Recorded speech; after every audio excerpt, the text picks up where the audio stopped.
মানুষ তার জীবনের একটি বড় অংশ অপেক্ষা করেই কাটিয়ে দেয়।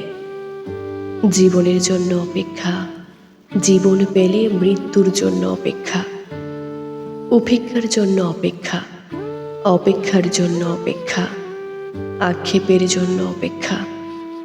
ভোরের সূর্য উঠলে, দুপুরের সূর্য বিকেলে গড়িয়ে সন্ধ্যার অপেক্ষা, সন্ধ্যা গড়ালে রাত নামার জন্য অপেক্ষা, গভীর রাতের ঘনত্ব বাড়লে আবার ভোরের জন্য অপেক্ষা। ভোরের পাখির কিচিরি মিচিরি শুনলে মানুষ তখন একাকিত্বের হাঁপ ছেড়ে বাঁচে।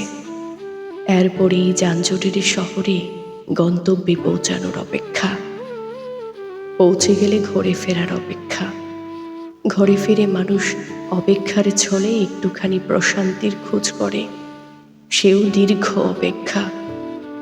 রাতের আকাশের চাঁদ, চাঁদের পাশের ধ্রুবতারা, দিনের সূর্য নক্ষত্র, চন্দ্রের গ্রহণ, সূর্যের গ্রহণ, আকাশ অবকাশ, নীরবে থাকা মহাকাশ, ধ্রুবতারার পাশে জল করে জ্বলতে থাকা এক টুকরো নিমের ডাল, সে ডালের পাতা, সবাই অপেক্ষা করে থাকে।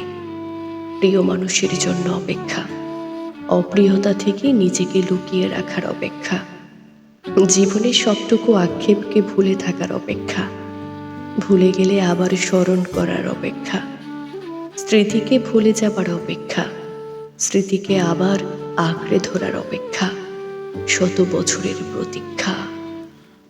তাই বললাম, মানুষ তার জীবনের একটি বড় অংশ অপেক্ষা করেই কাটিয়ে দেয়।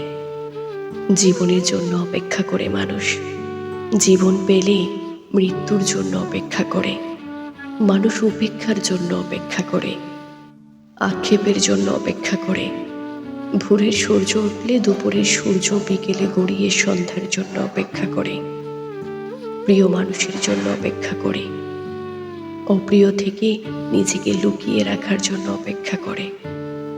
মানুষ অপেক্ষা করেই তাদের অর্ধেক জীবন কাটিয়ে দেয়।